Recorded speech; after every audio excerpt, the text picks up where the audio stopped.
영국의 이제 낭만파 시인이었던 윌리엄 워즈워드가 지은 시 중에 무지개란 시가 있습니다. 그 이제 무지개 시 내용이 뭐냐면 제가 잠깐 이제 한국말로 이제 번역을 해서 한번 이렇게 읊어보겠습니다. 나는 무지개를 생각할 때마다 날마다 가슴이 설레노라. 내가 어렸을 때도 그리했고 어른이 된 지금에도 그러하노라. 또 내가 나중에 나이가 들어 노년이 된 뒤에도 나의 마음은 그렇게 설렐 것이니라. 만약에 노인이 되었을 때 그렇지 아니한다면 차라리 죽는 편이 나을 것이니라. 어린 아이는 어른의 아버지. 내가 바라기는 나의 매일매일의 삶이 저 자연의 경건함에 함께 매이기를 원하노라. 이런 내용입니다. 여기서 무슨 말이 있냐면은 어린 아이는 어른의 아버지란 말이 나옵니다. 근데 이제 요 말 나오기 전에 이 워즈워드라는 시인이 뭘 처음에 노래했냐면 무지개를 보면서 그 무지개를 볼 때마다 막 가슴이 뛰고 설레고 이랬다는 거예요. 어렸을 때. 여러분도 어렸을 때 그런 경험 있죠? 없습니까? 저는 많았어요. 저는 지금도 그래요. 지금도 이렇게 무지개가 피면 가슴이 막 뛰고 야 막 사람들한테 막 전화해서 야 파파 막 그래요. 근데 우리가 대부분 어릴 때는 그 무지개를 보면 가슴이 설레고 뛰고 누구한테 막 얘기하고 싶고 그러는데 점점 나이가 들어갈수록 그 세파에 시달리고 막 이게 세상의 때가 많이 묻어갈수록 그런 걸 봐도 아무 감흥이 없어져요. 왜 그렇죠? 아이들일 때 그 순수한 마음이 그만큼 없어서 그런 거란 말이에요. 그러니까 이 워즈워드라는 시인은 그 이제 자기가 동심이었을 때 가졌던 그 순수한 마음을 계속 유지하고 싶어서 이런 시를 지은 거예요. 오늘날 우리들 생각해 보십시오. 여러분들 지금 현재 상태에서 더 나이 들어서는 놔두고 지금 이 상태에서 무지개가 떴을 때 가슴이 설레고 막 뛰고 기쁘고 이게 여러 가지 막 근심 걱정으로 막 있다가 무지개를 딱 보는 순간 그 근심 걱정이 잠깐 사라지고 그 무지개를 보면서 누군가 막 얘기하고 싶고 이런 마음들을 갖습니까? 대부분 안 그렇죠. 그렇다는 얘기, 우리 마음도 이제 일반적으로 생각하는 그 순수함을 많이 잃어버렸다는 얘기예요. 워낙 이 세상을 살아오면서 많이 찌들었어요. 야, 먹고 사는 것도 바빠 죽겠는데 무슨 무지개 보면서 감흥에 젖을 시간이 어디 있느냐라고 우리는 생각을 해요. 근데 사실은 여기 이 시인이 얘기했듯이 우리가 너무나 각박하고 바쁜 세상에서 살아가기 때문에 오히려 일반적으로 볼 때도 그런 어린아이들이 가진 순수함을 통해서 어른들이 배워야 할 것이 많이 있어요. 이 시에서 마지막에 나오듯이 어린아이는 어른의 아버지 했듯이 그 어린아이들의 거기서 순전함을 배운다는 얘기예요. 여러분 아마 자식을 키운 분들은 그런 경험을 했을 겁니다. 뭐 이게 사업에 힘들고 직장에서 막 상사한테 막 그냥 혼나가지고 막 그냥 스트레스 받고 이러고 집에 탁 들어왔는데 그 아이가 탁 천진난만하게 자고 있어요. 그 모습을 보는 순간 그 마음에 쌓였던 막 스트레스, 근심, 걱정 이런 것들이 잠깐 사라지는 경험들 하신 적이 없습니까? 그런 거 있으시죠? 그것도 없으면 여러분들 삶이 정말 삭막하다는 얘기입니다. 그나마 집에 들어가서 그런 거라도 있지. 아니면 자기 자식이 아니더라도 이렇게 교회에서 이렇게 자고 있는 아이들을 볼 때, 그 천진난만 그 아이를 볼 때, 내가 너무 때가 묻었구나. 적어도 요 정도는 느낄 수 있어야 그나마 삭막한 세상 가운데서 그래도 가끔가다 오아시스가 있는 그런 사막이라도 살아가고 있는 거지, 그런 마음을 못 느끼면은 우리는 오아시스가 전혀 없는 그런 사막에서 살아가고 있는 사람과 똑같아요. 그 어린아이들이 그렇게 우리에게 위로와 감동을 줄 때들이 있어요. 그리고 때로는 어떤 어린아이들의 그 언어가 우리의 상상을 초월하는 그런 언어들을 쓸 때가 있어요. 뭐 저가 직접 경험하는 건 아닌데 이제 어떤 어린아이가 할머니가 그 전에 틀니를 뺐다 꼈다 하니까 그 아이가 그러더래요, 할머니한테. 할머니 눈알도 한번 뺐다 넣었다 뺐다 해보지. 그러니까 이게 사실은 틀니를 뺐다 꼈다 하는 거는 이가 상해서 그런 건데 이 아이의 눈에 이가 상해서 그런 게 아니라 그러니까 마술사 같이 느껴지는 거예요. 이 얘기가. 그러니까 이도 뺐다 꼈다 하니까 눈알도 뺐다 꼈다 할 수 있는 걸로 아이는 느끼는 거예요. 그만큼 아이는 뭐냐면 이 마음 상태에 이 세상에 자라면서 기본적으로 갖고 있는 생각이 없기 때문에 생각하는 게 우리 어른들을 초월한 어떻게 보면 우리가 생각지도 못한 그런 것들을 생각하고 말을 해요. 그래서 아이들을 통해 가지고 야 이거 내가 너무나 어떤 타성에 고정된 틀에 이렇게 관념에 젖어 있었구나 이런 걸 느낄 때가 있습니다. 그러니까 아이들이 그런 걸 깨닫게 해줘요. 그 전에 제가 영화 선생 김봉두 맞나요? 제목 선생 김봉두라는 영화를 본 적이 있었는데 제가 영화를 잘 안 보는다니까 돌리다가 이렇게 재미가 나가지고 계속 보게 돼서 이제 다 봤는데 그 김봉두라는 선생이 아주 나쁜 선생님이에요. 맨날 그 돈 봉투나 바라고 맨날 술이나 퍼마시고 그러다가 이제 돈 봉투 사건이 한번 잘못돼가지고 저기 저 강원도 산골 오지에 있는 분교 뭐 그 학교로 이제 발령이 났어요. 그러니까 이 선생이 가가지고 거기서도 어떻게 해서든지 거기서 빠져나오려고 애들 5명인가 6명 되는 그 아이들 그냥 막 공부도 안 가르치고 맨날 자습만 시키고 폐교시키게 하려고 자기는 그렇게 가진 그 어른이 가진 가장 나쁜 생각을 가지고 그 아이들한테 표현하고 아이들을 그렇게 하려고 하는데 오히려 아이들 너무 순수하기 때문에 선생님의 그런 뜻을 전혀 눈치채지 못하고 더 선생님한테 잘해주는 거예요.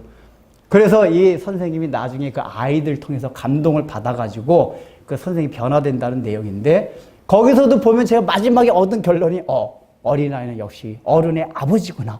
그 선생님이 아이를 통해서 변화가 됐어요.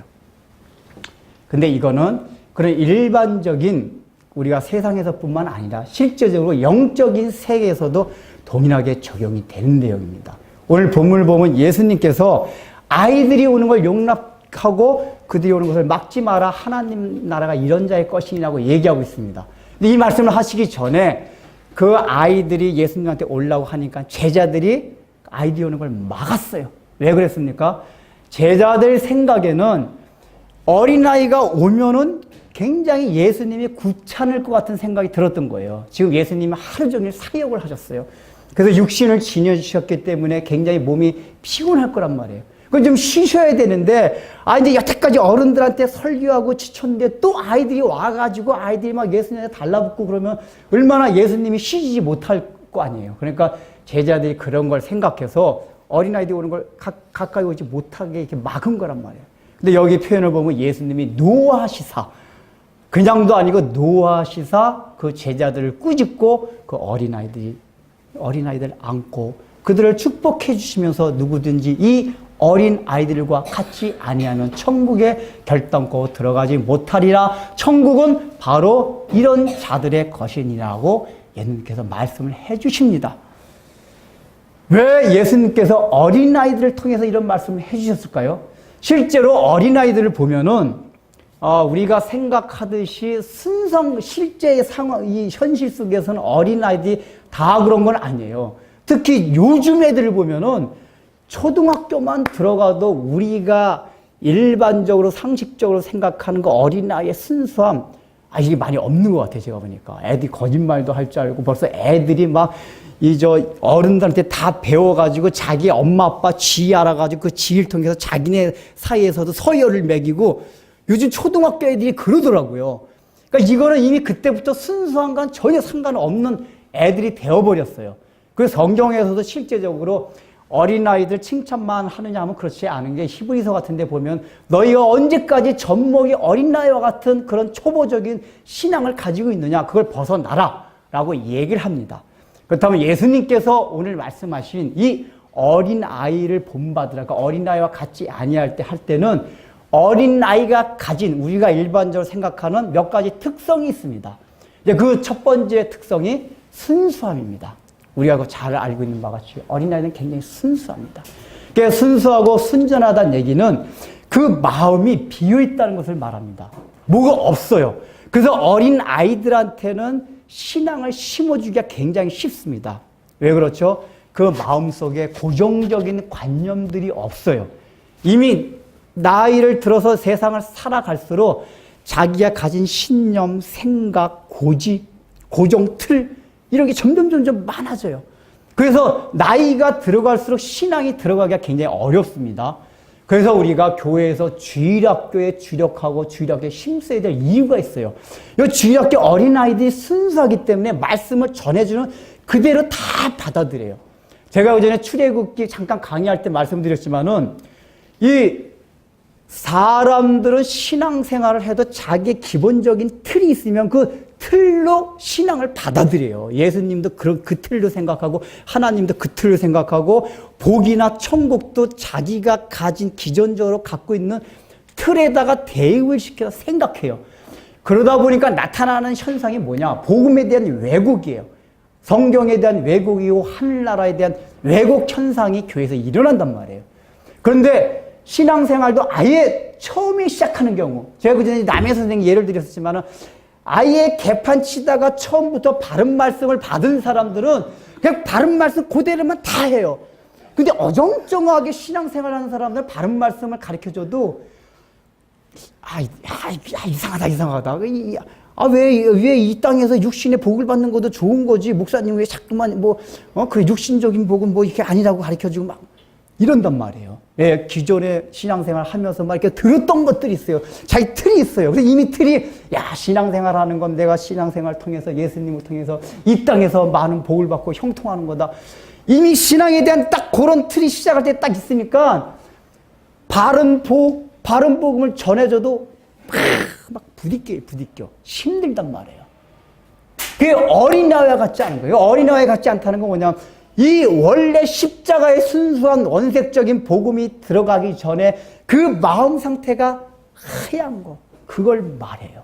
그래서 예수님께서 산상순에서 팔복을 말씀하시면서 마음이 청결한 자는 복이 있나니 하나님을 저희가 볼 것이며라고 얘기를 했어요. 그때 청결하다는 얘기도 그 청결하다는 게 윤리 도덕적으로 깨끗하다는 의미가 아니라 그 마음이 순수한 거, 아무것도 섞이지 아니한 그 상태를 말합니다. 그 상태가 되어야지만이 하나님을 볼 수 있다, 그 얘기입니다. 근데 여러분, 우리 인간이 그렇습니까? 우리는 그렇지 않은 게 창세기 때 제가 여러 번 말씀드렸지만 선악과를 따먹으면서 생겨난 현상이 무엇이냐?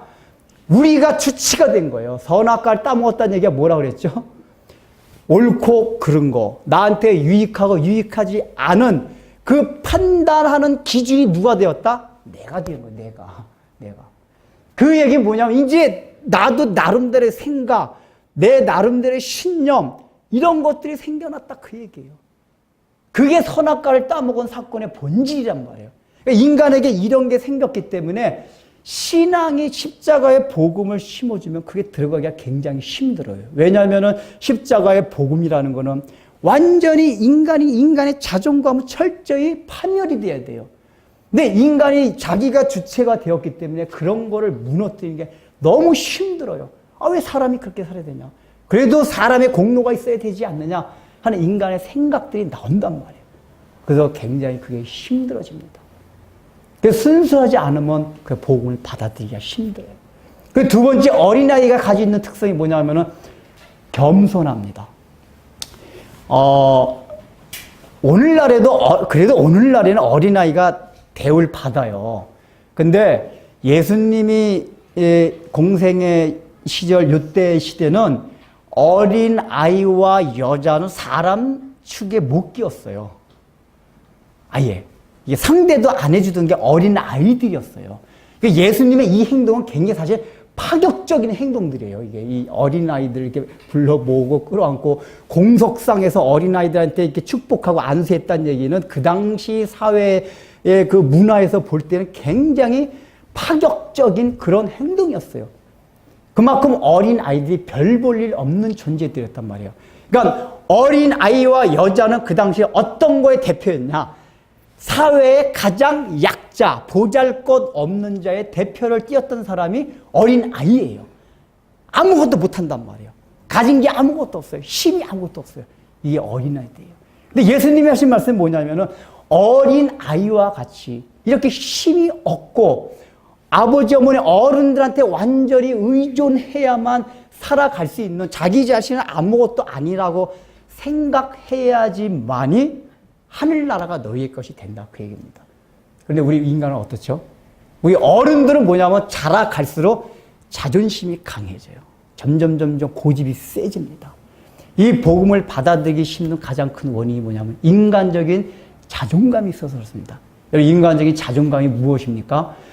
내가 십자가의 공로를 통하지 않고도 얼마든지 구원을 받을 수 있고 또 내가 이 세상을 살아갈 때 굳이 하나님을 의지하지 않아도 내 힘과 내 능력과 내가 가진 어떤 재능을 통해서 세상을 살아갈 수 있다라고 생각하는 게 다 인간적인 자존감들이에요. 그리고 사람들은 겸손도 마찬가지예요. 목사님, 어떤 사람들은 굉장히 여러 가지를 다 갖췄지만은 겸손한 사람이 있지 않습니까라고 얘기를 해요. 근데 어른들이 일반 세상이 가진 겸손은 뭐냐면은 그 겸손조차도 가진 자가 가지는 또 가진 자가 누리는 여유에 지나지 않는 경우가 많아요. 그 전에 제가 한번 설명드렸지만은 우리 보통 유교에서 말하는 겸양의 미덕이라는 거 있습니다. 그 겸양의 미덕이 뭐죠?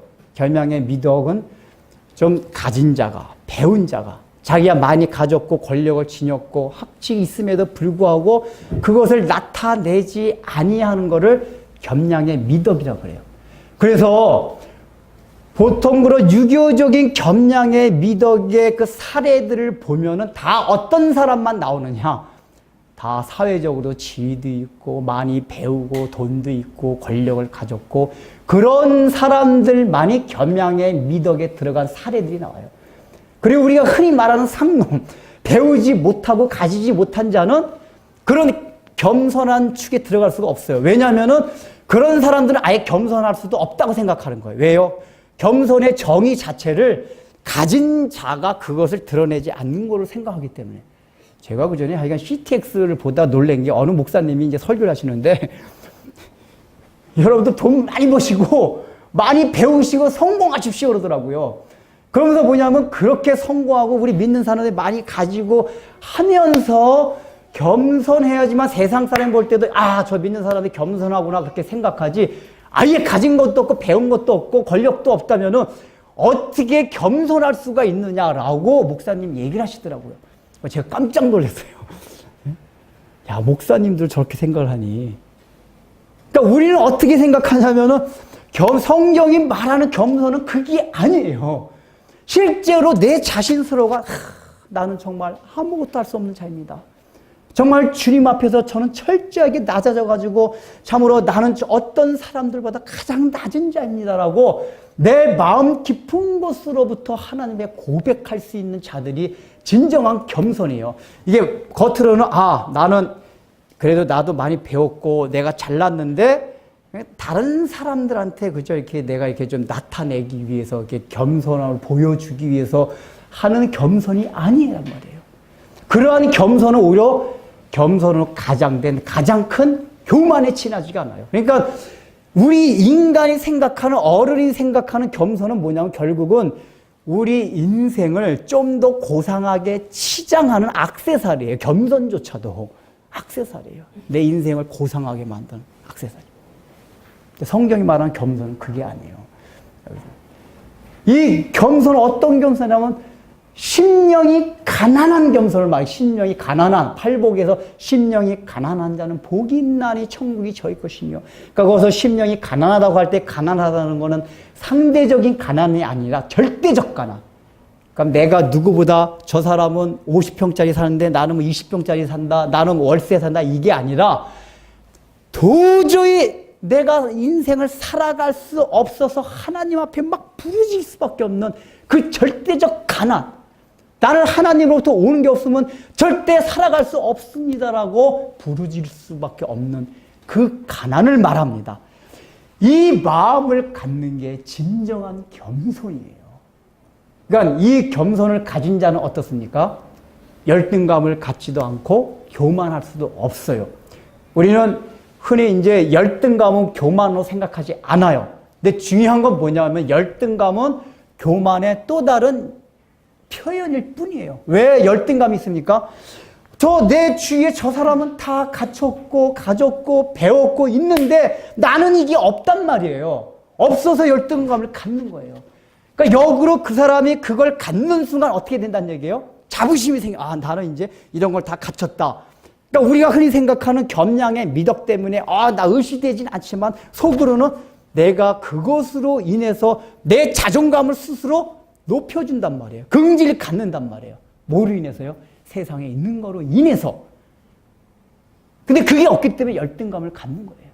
그러나 진정으로 겸손한 사람도 나는 아무것도 할 수 없고 나는 가진 것이 정말 없기 때문에 하나님으로부터 오는 십자가의 은혜로부터 오는 것이 아니면은 저는 자족할 수가 없습니다. 만족할 수가 없습니다. 저의 긍지를 가질 수가 없습니다고 고백할 때 그 십자가의 은혜를 통해서 인간적인 자존감이 다 무너지고 하나님이 주시는 십자가로 인한 자존감이 세워질 때는 어떻게 해요?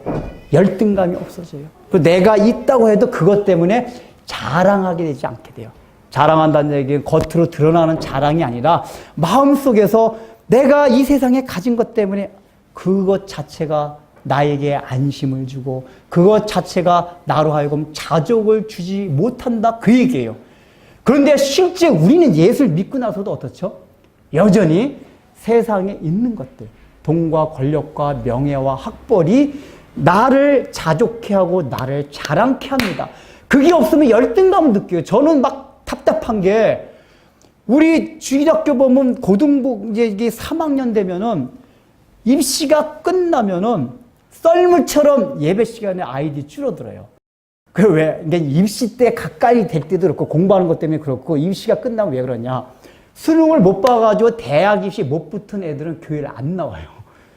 왜냐면 떳떳하지가 못하대. 그러니까 이제 좋은 대학 들어간 사람은 난 그래도 무슨 나 스카이 들어갔어. 뭐 이렇게 자랑할 수가 있는데 대학 아예 수능도 떨어졌어. 지금 수능이 떨어진 게 아니죠. 그러니까 대학 떨어졌다 그러면 그것 자체가 창피로 여기신단 말이에요. 이게 세상하고 똑같이 교회에서도 오늘날 그런단 말이에요. 그리고 이렇게 구역예배 같은 거 모임할 때 이제 큰 교회 가면은 그룹들이 좀 이게 사회에서 이제 하이 클래스, 의사, 변호사 그런 그룹들이 있는 그런 구역 모임들이 있어요. 제가 들었어요. 제가 기도 모임 인도하는 어느 그 집사님한테 들었는데 그 사람의 평범한 직업 가졌는데 자기 구역이 그런 멤버들이래요. 근데 이게 이제 겉으로 드러나서 이렇게 표현하지는 않는데 그 벽이 있다는 거예요, 벽이. 그래가지고 교회 안에서도 굉장히 뭔가 그 열등감을 느끼게 만든대요. 제가 그랬어요. 그 열등감을 느끼게 하는 그 그룹도 잘못됐고 집사님도 잘못했다. 그거 가지고 왜 열등감을 느끼냐. 그분들이 변호사고 의사고 그래가지고 그 끼리끼리 어떤 뭔가 이렇게 언어가 있고 뭔가 이렇게 가치나 의식이 있다 해도 예수 믿는 사람으로서 왜 열등감을 느끼냐. 열등감이 있다는 얘기 내가 그게 그런 사람들이 가진 지위, 배운 거 그게 없어가지고 느끼는 거 아니냐. 결국 십자가만으로 인한 자존감이 집사님한테 없는 거 아니냐. 제가 그 지적을 했어요. 그 자존감을 세워라. 그러나 십자가로 인한 자존감. 사도 바울이 말한 바와 같이 내가 오직 다른 다 모든 것을 배설물같이 버리고 오직 십자가만을 자랑하길 원하노라. 그 마음이 있다면은 그 세상에 있는 것들로 인해서 우리의 자존감이 높아지지 않아요. 제가 볼 때 우리 그리스도인들이 이런 게 너무 멀었어요. 저 같은 목사들부터. 우리는 명예 이런 걸 통해서 우리 자존감이 막 높아지려고 합니다. 그러니까 우리는 다 뭐냐면 하나님 앞에서 이렇게 겸손하지 못하다는 얘기예요. 진정으로 자기 자신이 낮아지지가 않았어요. 이 세상에 있는 것들을 통해서 자기 자존감을 높이려고 합니다. 예수님과 이거와 더불어서 연관해서 하신 말씀이 있어요. 요 앞장 9장에 보면은 무슨 내용이 나오냐면은 제자들이 서로 막 쟁론을 해요. 쟁론. 무슨 쟁론이었냐? 누가 더 크냐를 놓고 쟁론을 해요. 그러니까 누가 더 크냐는 그 내용까지 나오진 않아요. 근데 이제 공간복음을 전부 읽어보면 제자들이 평상시에 무슨 쟁론을 했냐면 야, 예수님이 이제 능력이 많으시니까 왕이 되면은 누가 좌의정하고 우의정하고 누가 국무총리 되고 누가 장관하고 제자들끼리 서로 그런 거 다퉜어요. 베드로는 야, 내가 수제자다. 그러니까 내가 국무총리하고 넌 장관하고 그러니까 아니야. 저 어떻게 예수님이 날 더 사랑하셔. 그런 거 가지고 막 싸웠단 말이에요. 누가 더 크냐. 그러니까 제자들의 그 당시 사고방식도 이 세상에서 눈에 보이는 외형적으로 표현되는 그 가치와 의식을 가지고 누가 더 크냐 작으냐를 가지고 서로 다투고 있었어요. 마가복음 9장에서 그걸 가지고 다투고 있었나 봐요. 예수님이 시대 너희가 지금 무엇을 가지고 다투고 있느냐라고 얘기하니까 제자들이 그 얘기를 했어요. 그런 거 얘기했습니다.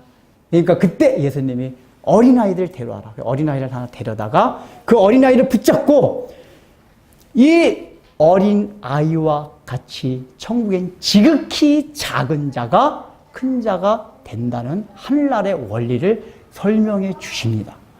여러분 이게 굉장히 중요합니다. 우리는 이 큰 걸 좋아하는 이 사고방식에서 벗어나기가 굉장히 힘들어요. 일단은 우리 신앙생활 하기 전에는 목사님 그 예수 안 믿는 사람 그 속물근성이 젖은 사람들이랑 막 위대하고 큰 거 막 이런 거 바라지 적어도 우린 예수를 믿었기 때문에 그렇게 큰 걸 바라지 않습니다 라고 얘기를 할 수가 있어요. 그러나 잘 생각해 보십시오. 우리가 예수 믿고 나서도 우리는 하나님을 위하는 방식에 있어서 큰 걸 좋아해요. 여러분 그렇지 않다고 생각하세요? 그러니까 하나님께 영광 돌리는 그 방법을 작은 게 아니라 큰 걸 통해서 영광을 돌리려고 해요. 큰 게 있어야지만이 하나님께 영광이 돌려진다고 생각을 해요. 그런 생각 끝에 나온 게 뭡니까? 고지론. 예수 믿는 사람은 성공해야 된다. 성공해야지만이 예수 믿는 사람은 그걸 통해서 하나님의 영광이 드러난다. 라고 우리가 어릴 때부터 저도 많이 들어왔고 배워왔어요. 그러나 이게 물론 중심은 좋아요. 하나님의 영광을 위해서 그렇게 한다는 중심은 좋은데 그 방식에 있어서는 하나님의 방법, 하늘나라의 원리가 아니에요.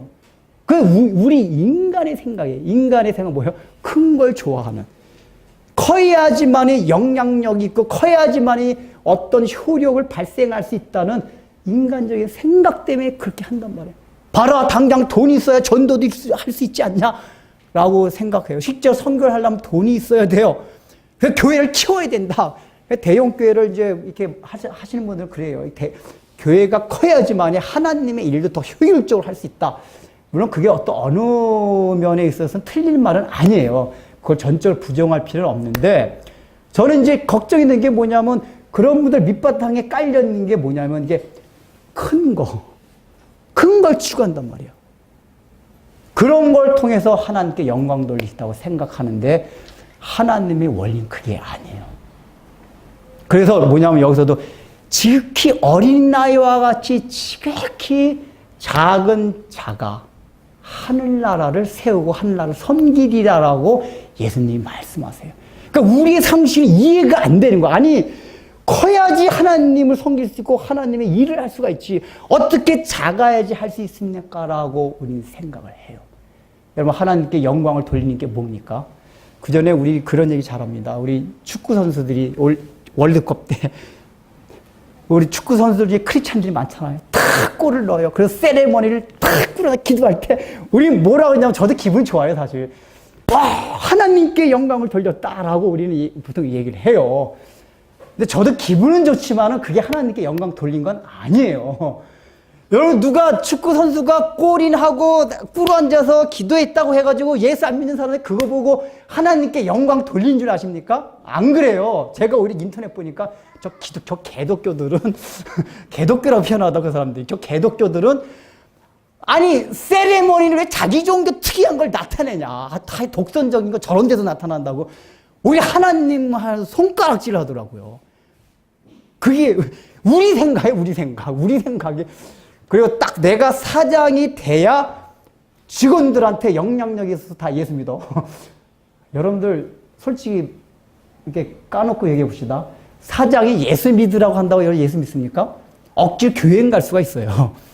근데 사장이 오히려 억지로 예수 내가 오너니까 너희들 내 말대로 해서 다 교회 나가 이러면은 속은 더 욕해요. 저 새끼 저거 막 더 욕한단 말이에요. 어떤 게 하나님께 영광 돌리는 거냐면은 그 하나님의 영광을 돌린다는 얘기는 뭐냐면 하나님의 속성과 성품을 드러내는 걸 말하는 거예요. 우리는 그 영광이라는 게 한자가 꽃뿌리 영자 해가지고 어떤 이미지가 있냐면 화려한 거 이런 걸 생각하는데 그 독사 이 원래 이 히브리어 헬라어 그 원어 뜻은 뭐냐면은 그냥 하나님의 성품과 하나님의 그 속성을 드러내는 걸 말해요. 하나님의 사랑, 공의, 질서, 그 모든 성품들. 우리의 삶을 통해서. 그러면 어떻게 된다는 얘기예요? 우리가 삶 가운데 날마다 하나님의 형상이 닮아가는 모습이 있을 때 하나님의 영광을 드러낼 수가 있는 거예요. 근데 하나님의 형상은 닮아가지 않으면서 외면적으로 표현적으로 드러나는 큰 걸 통해서 하나님께 영광 돌린다고 생각하면은 그게 오해고 나중에 헛다리 짚는 거다 그 얘기란 말이에요. 그게 마태복음 7장에 예수님께서 나중에 나중에 재림하실 때 어떤 사람들이 막 뛰어나와요. 뛰어나와가지고 이 사람들이 왜 뛰어나옵니까? 반가워서 뛰어난 거예요. 그러니까 반갑다는 얘기는 뭐냐면 예수님이 자기네한테 상을 주실 거로 생각하는 거예요. 그래서 막 뛰어나갑니다. 주여, 저희들이 세상에 있을 때 주의 이름으로 많은 일을 행하고 주의 이름으로 많은 기적과 이사를 행하고 주의 이름으로 많은 능력을 행했나이다 라고 예수님한테 자랑을 해요. 그 얘기는 주님 이렇게 했으니까 상 주세요. 그러니까 그 얘기가 자기들이 잘했다고 생각하는 거란 말이에요. 그런데 그때 예수님 뭐라고 말씀하셨죠? 호통을 치세요. 이 불법을 행한 자들아 나를 떠나가라. 내가 너희를 도무지 알지 못하노라. 왜 그렇게 말씀하셨습니까? 그러면서 반석 위에 지은 집과 모래 위에 지은 집 그 비유를 말씀하세요. 왜 그렇죠?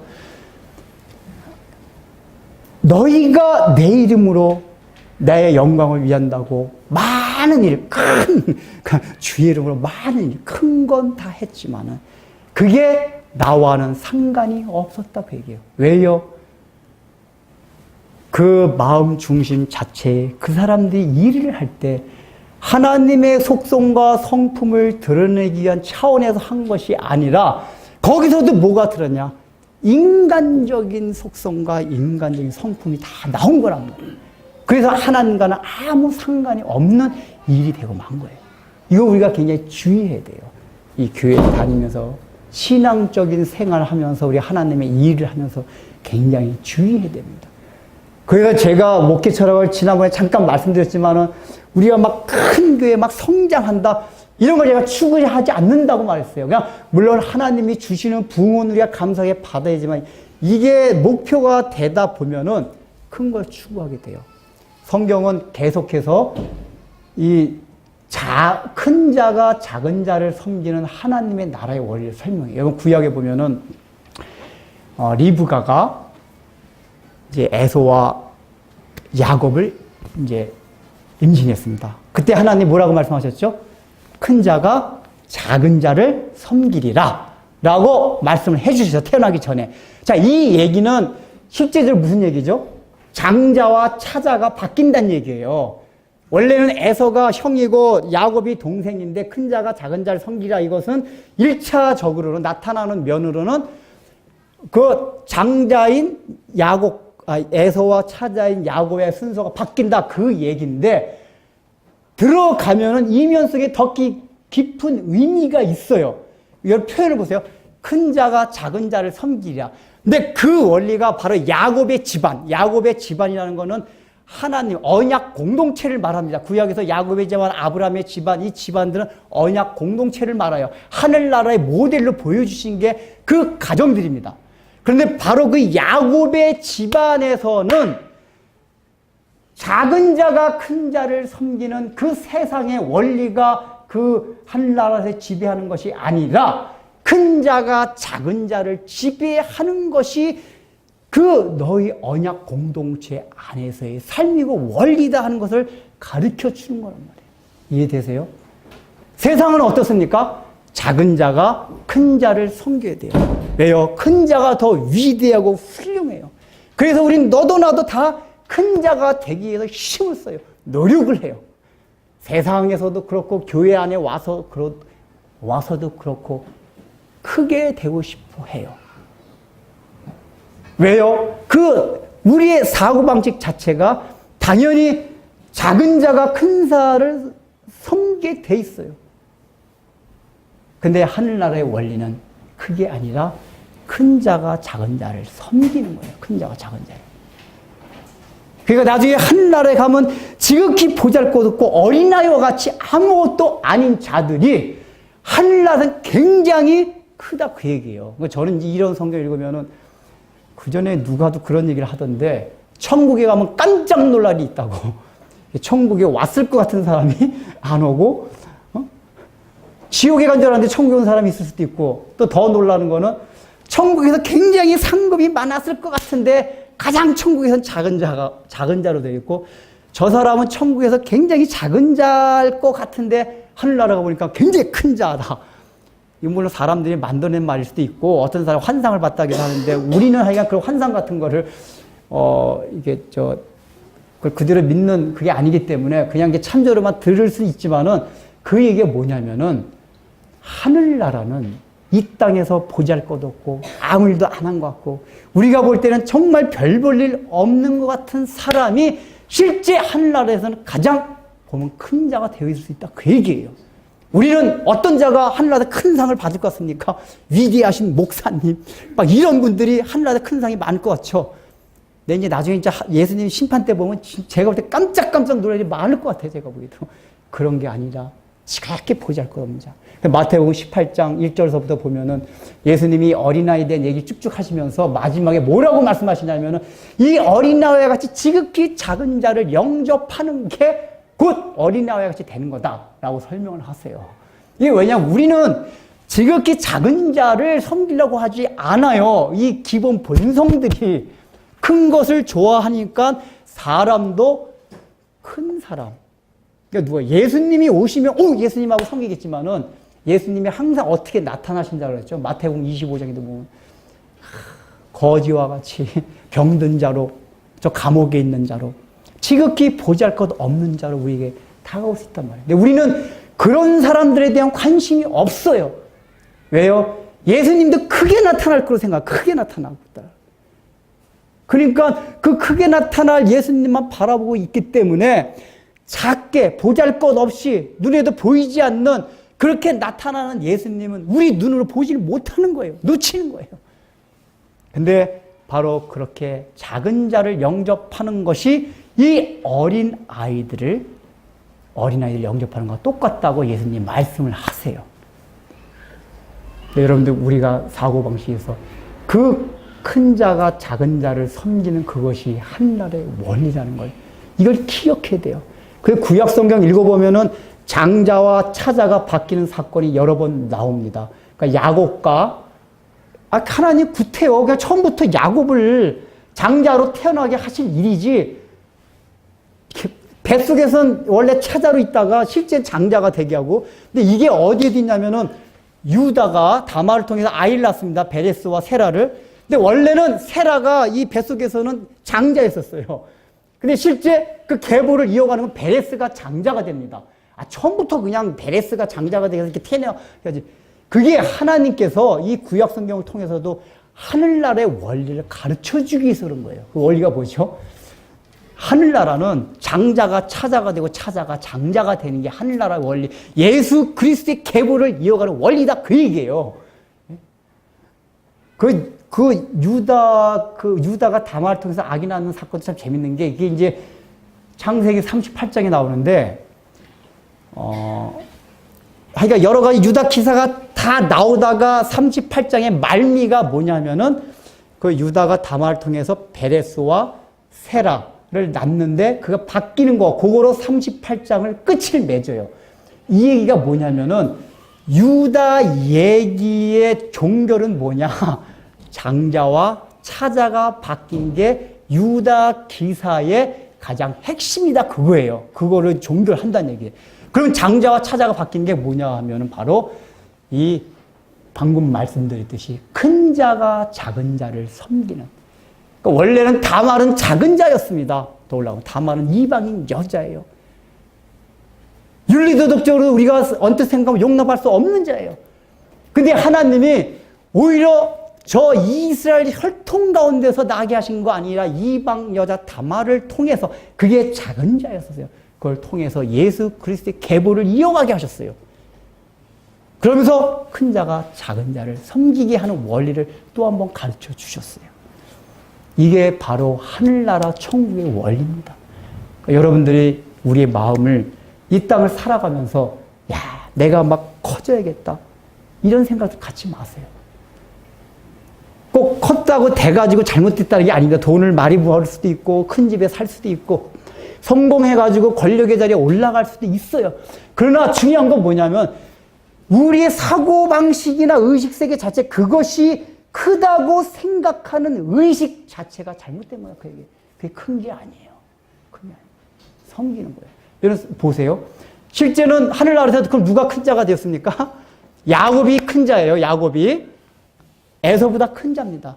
근데 여러분 이 땅을 살아가면서는 에서가 야곱을 섬겼습니까? 야곱이 에서를 섬겼습니까? 야곱이 에서를 섬겼어요. 직분, 명분상은 야곱이 장자의 직분을 받았어요. 근데 실제적으로는 이 창세기 읽어보면 야곱이 에서를 섬겼어요. 에서한테 벌벌 기었어요. 에서한테 죽을까봐. 죽을 때까지 그랬어요. 그럼 실제로 누가 섬긴 거예요? 땅에서는 야곱이 에서를 섬긴 거예요. 근데 그게 하늘나라에서는 그 야곱이 큰 자라 그 얘기예요. 이해되십니까? 이 사고방식 없애는 게 너무너무 힘들어요. 이게. 처음에 예수 믿을 때도 그래서 예수 믿기가 힘들고 예수 믿고 난 다음에도 우리 신앙생활의 장애가 되는 것들이 다 뭐냐? 또 열심히 신앙생활은 하는데 하나님과 상관없는 신앙생활을 하는 게 뭐냐면 그 큰 걸 추구하는 게. 그러면 열심히 신앙생활을 해놓고 하나님과 상관없는 그 신앙생활이 될 수가 있단 말이에요. 그 여러분들 아이들한테도 너무 그런 의식을 막 강조하지 마십시오. 여러분들 아이들 왜 그렇게 공부를 시킵니까? 큰 자가 되라고 시키는 거 아닙니까? 우리는 재밌는 게 이렇게 순수한 거를 분명히 좋게 여겨요. 그렇죠? 다 순수한 걸 추구해요. 이렇게 좋다고 여겨요. 근데 자기 아이들이 너무나 계속 순수하면은 야, 이놈 새끼야, 너 그래서 어떻게 세상을 살아가니? 좀 악바리 같은 면이 있으라. 여러분 그러지 않으세요? 아니, 그러니까 순수한 게 좋다고 해놓고 자기 자신이 얻어맞고 들어오면은 이 얻어맞는 건 사람이 순수해서 얻어맞아요. 이게 일단은 순하고. 근데 그거 못 봐요. 야! 내가 아빠가 돈 많이 벌어가지고 어떻게 다 병원비 책임질 테니까 때리고 와. 이래요, 우리가. 여러분들 안 그런 모양이네요. 근데 이게 뭐냐면은 우리가 근원적으로는 그걸 추구하는데 실제 우리의 삶 가운데서는 그걸 추구하지 않는다는 얘기예요. 그 좋다는 걸 알면서도. 이 죄악의 본성 때문에. 그래서 여러분들 공부 잘해가지고 다 좋은 대학 들어가서 좋은 직장 들어가고자 하는 목표가 뭡니까? 큰 자가 돼요. 다른 사람들로부터 섬김을 받고 싶어서. 우리 학생들 공부 열심히 하는 이유가 다른 사람을 열심히 섬기기 위해서 공부하는 사람도 있어요. 열심히 섬기기 위해서 사장 되고 싶은 사람 있어요. 열심히 섬기기 위해서 대통령 되고 싶은 사람 있으세요? 우리 안 그래요. 섬김을 받고 싶어서 그래요. 우리 예수 믿는 사람들은 적어도 뭐야? 섬기기 위해서 공부도 열심히 하고 돈도 열심히 벌고 그래야 된단 말이에요. 섬김 받기 위해서. 섬김을 많이 받으면 받을수록 하늘나라에서 아무것도 아닙니다. 제가 그 전에 누구한테 얘기했지만 제가 그 전에 부목사 그만둬서 택시 운전하고 싶었던 이유가 있었어요. 왜 그랬냐 하면은 이게 목사를 해보니까 목사 대접을 받아 자꾸만. 교회님 목사님 식사 대접 뭐. 근데 저는 그걸 알아요. 이 땅에서 대접받는 만큼 하늘나라에서 상이 없어요. 제가 그걸 아는데 그걸 알기 때문에 여러분 잠깐만 지금 뭐 대접하신 분도 없지만 대접하지 마세요. 이게 집사람이 알아요. 저의 진심이에요, 진심. 여러분 저 밥상 그러니까 목회자 근데 여러분 또 이거 알아야 될 게 이거 다른 목사님 보면 또 저 목사 목회자를 말씀을 전하는 자와 모든 것을 또 좋은 것을 함께 하라 그랬어요. 그러니까 목회자를 대접하고 싶은 마음 귀한 마음이에요. 그러니까 저는 이제 그래서 안 받는데 여러분이 그런 마음 들 때 어떻게 되냐? 여러분 주위에 있는 사람, 직장, 친구, 가족, 평상시에 별 볼 일 없는 그 사람한테 저한테 밥 사주고 싶었던 그걸 그 사람한테 대접하란 말이에요. 그럼 그게 꼴 먹고 꼭 먹고 알 먹고 도랑치고 가재 잡고 말이에요. 하나님 말씀 함께하는 사람과 대접하고 또 내 옆에 있는 사람 막 맨날 맛있는 거 못 사먹은 사람 야 내가 한번 맛있는 거 사줄게 해서 맛있는 거 사주고 좋잖아요. 그렇게 하시란 말이에요. 그렇게 하세요.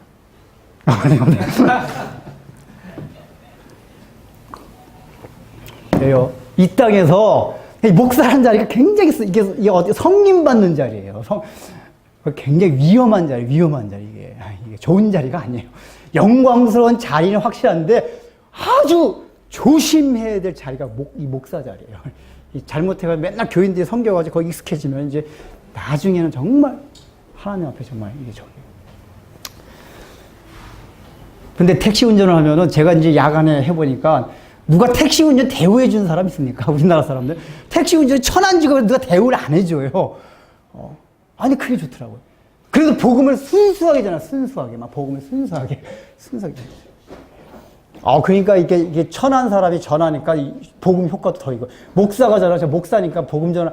목사니까 성경 얘기해 준다는데 택시기사가 성경 얘기해 주면 사람들이 귀를 쫑긋하고 들어요. 이 사람 택시기사가 왜 이런 얘기를 해주냐? 제가 그 생각에 목사를 해도 일주일에 한 번씩 각각 택시 운전 할 필요가 있겠다.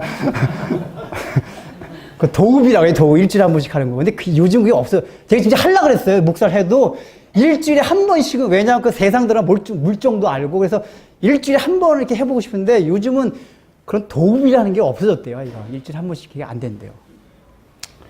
어쨌든 그러니까 여러분들 성인 받는 거 좋아하지 마십시오. 그 얘기예요. 그건 교회에서뿐만 아니고 직장에서든 어디서든. 우리는 뭐예요? 섬기기 위한 사명을 띠고 이 땅에 태어난 사람들이에요. 우리 예수 믿는 사람들. 섬길 받지 마십시오. 그거 좋아가지고. 이 말 딱 들으면, 아유, 목사님 이제 섬김도 안 받을 건데 공부 열심히. 그렇죠. 그러면 이제 공부하는 목표를 바꿔야 돼요. 이제 열심히 섬기기 위해서. 돈 버는 목적. 열심히 섬기기 위해서. 그렇게 하시는 거예요. 그러면 오히려 공부도 더 잘 되고 돈도 더 잘 벌래요, 사실은. 오히려 그 목표가 그렇게 될 때. 이것이 큰 것을 추구하지 않는 자들. 그 예수님 요 전장에서 그 크다고 쟁론할 때에 어린아이를 데려다가. 왜? 어린아이들은 서로 크려고 자랑하는 게 어린아이들이 아니에요. 그러니까 요즘은 아까 얘기했지, 초등학교 때부터 막 서로 큰 거 가지고 누가 1등 하냐. 이미 그거 자랑하기 시작하면 어린아이들이 아니에요. 그거는. 요즘 어린아이들은 어느 때부터 그 성경이 말하는 어린아이들이 참 분간이 안 돼요. 사실은 이게. 어린아이들은 뭐냐. 그 있는 것 자체로 자족하는 게 어린아이들이에요. 누가 더 크고 덜 크고 이게 없어요. 작고 크고 개념이 없어요. 아이들은. 우리 어른들이 갖고 있는 거예요. 더군다나 오늘날에 어떤 사회입니까? 자본주의 사회예요.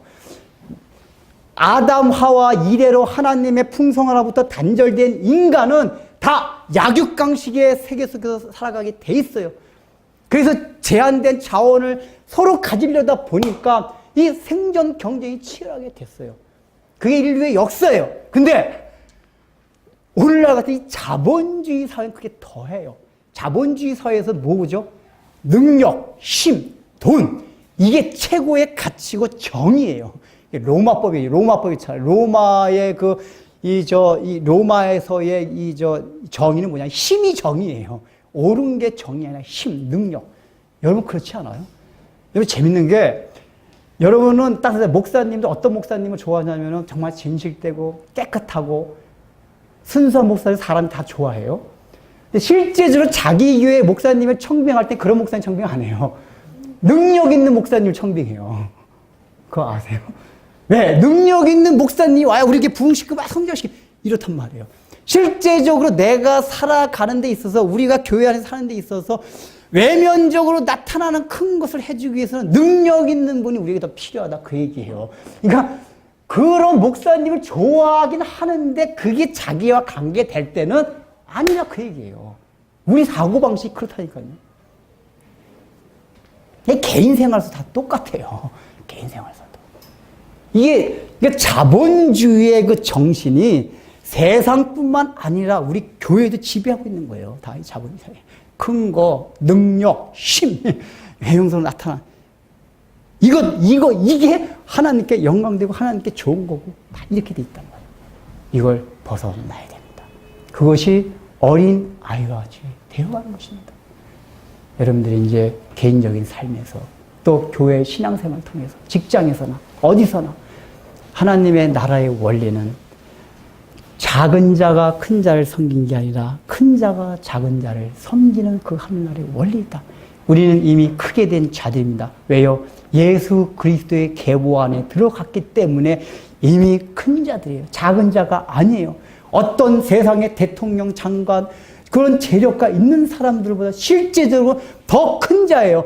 에서와 야곱이 실제 나타나는 면에 있어서는 에서가 더 부유했고 에서가 더 강했지만은 장자는 야곱이었듯이 오늘날 눈에 보이는 세상 가운데 눈에 보이는 면으로 그들이 우리보다 더 크게 보일지라도 실제 큰 자들은 우리예요. 우리가 장자예요. 그렇기 때문에 우리는 그들을 섬기는 자들이에요. 여러분이 이 하늘나라의 원리를 가지고 신앙생활들을 해나가시기 바랍니다.